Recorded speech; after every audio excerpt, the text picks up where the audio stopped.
আন্তরিক প্রীতি শুভেচ্ছা ও ভালোবাসা জানাই। এই সরস্বতী পূজার আবহাওয়ায় আপনারা সকলে যে দূর দূরান্ত থেকে এসেছেন এবং আজকে বৃহত্তর প্যারাটিচার সমাজের স্বার্থে প্যারাটিচারদের ঐকান্তিক শুভাকাঙ্ক্ষী হিসাবে আপনাদের কয়েকজনকে আমরা আহ্বান করেছি এবং আপনারা উপস্থিতি দান করে আমাদেরকে কৃতার্থ করেছেন। এই জন্য আমি কৃতজ্ঞ। আপনারা বিগত দিনেও ঠিক এইভাবে সহযোগিতার হাত বাড়িয়ে দিয়েছিলেন, আগামী দিনেও আরো সহযোগিতার হাত বাড়িয়ে দেবেন এ বিষয়ে আমি নিশ্চিত। আমি সংক্ষিপ্ত কয়েকটা কথা বলবো যেগুলো আপনাদের বিশেষভাবে জানা দরকার। আপনাদের আহ্বানে আমি এসেছি। আপনাদেরকে যদি কোনোভাবে উপকৃত করা যায়, পরামর্শ থেকে শুরু করে সমস্ত দিকে আমার সাধ্য মতো, তাহলে আমি সেই জন্য আপনাদের দিকে সাহায্যের হাত বাড়িয়ে দিয়েছি। তাই এক্ষেত্রে আমার নেতৃত্বে এই কথাটা বলতে আমি নিষেধ করবো আপনাদেরকে। আমি অনুরোধ করব যে আমার পরামর্শে আপনাদের এই সংগঠনের নেতৃত্বে আপনারা এগিয়ে চলবেন।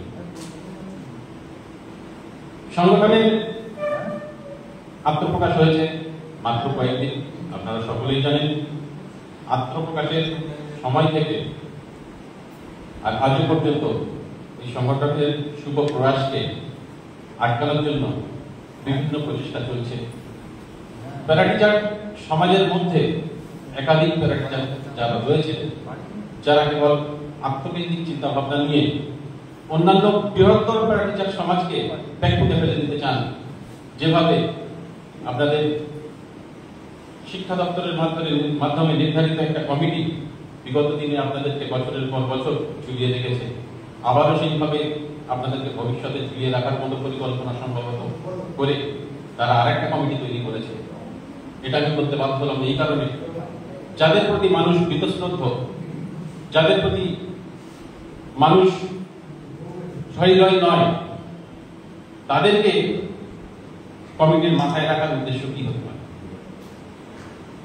বিশেষ করে জীবনবাবু, যে জীবনবাবু আমার মতো একজন সামান্য মানুষকে দিশারি বা কান্ডারি হিসেবে অভিহিত করে বিভিন্ন জায়গায় সমাজ মাধ্যমে ছবি দিয়ে পোস্ট করলেন। সেই দিশারিকে ভুলে গিয়েও সেই জীবনবাবু সেই জায়গা আঁকড়ে করলেন। ওই জায়গাটার মধ্যে কি এমন মদত, মানে কি এমন বিশিষ্টতা রয়েছে, কি এমন বিশেষ দিক রয়েছে যে ওখানে গেলেই সমস্ত দিকটা উজ্জ্বল হয়ে যাবে, ভবিষ্যৎ উজ্জ্বল হয়ে যাবে। প্যারাটিচারদের ভবিষ্যৎ উজ্জ্বল তো হবে না ওই জায়গা দিয়ে, সেটা তো আমরা বদ্ধপরিকর। আমরা তো বিগত দিনেই দেখেছি, আর আগামী দিনে কি হতে চলেছে সেটা এই কমিটি ফরমেশনের মাধ্যমে আমরা বুঝতে পারছি। যেহেতু আপনাদের সকলের চোখের বালি যে রমিউল ইসলাম, তাকে সেখানে সভাপতি রাখা হয়েছে এবং জীবন কুমার বাবুকেও সেখানে ডেকে নেওয়া হবে। জীবনবাবু দিয়েছেন, আমার কোনো আপত্তি নেই। আমরা সরকারকে আক্রমণ করতে আসিনি, সরকারের প্রতি আমাদের কোনো বিরূপ মনোভাব নেই। জীবনবাবু আমাকে ফোন করেছিলেন, আমিও স্বেচ্ছায় বলেছিলাম যে নিশ্চয়ই আপনি ওখানে থাকুন। শিক্ষা সংক্রান্ত যেগুলো নীতি নির্ধারণ, এগুলো শিক্ষা দপ্তরের মাধ্যমে হয়, সেই জায়গায় যদি আপনি থাকতে পারেন আমার কোনো আপত্তি নেই। আমি স্বেচ্ছায় বলছি আপনি থাকুন, থেকে যেভাবে প্যারাটিচার বৃহত্তর সমাজের স্বার্থ রক্ষা হয় সেটা আপনি চেষ্টা করুন। কিন্তু সেখান থেকে আজও পর্যন্ত শিক্ষামন্ত্রীর সাথে একটা সাক্ষাৎ তারা করে উঠতে পারলেন না।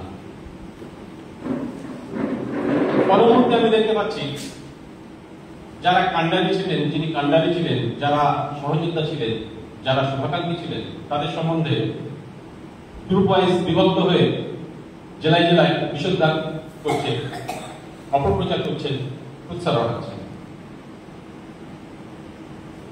বিভিন্ন মানুষের কাছ থেকে, বিভিন্ন প্যারাটিচারদের কাছ থেকে আমরা মেম্বারশিপ বাবদ বিরাট টাকা পয়সা তোলার চক্রান্ত করেছি এবং অলরেডি তুলছি। এই ধরনের নিকৃষ্ট মত পোষণ করছি, যেগুলো সম্পূর্ণ অবান্তর, অবাস্তব, কখনোই সম্ভব নয়। সেটা আপনারা খুব ভালোভাবে জানেন। তাই আগামী দিনে আমরা এই অপপ্রচারকে ছেড়ে ফেলে এগিয়ে যাব সঠিক লক্ষ্যে, যে লক্ষ্যে এগিয়ে গেলে আপনাদের আশু যে সমস্যাগুলো সেগুলো আশুভাবেই সমাধান হয়।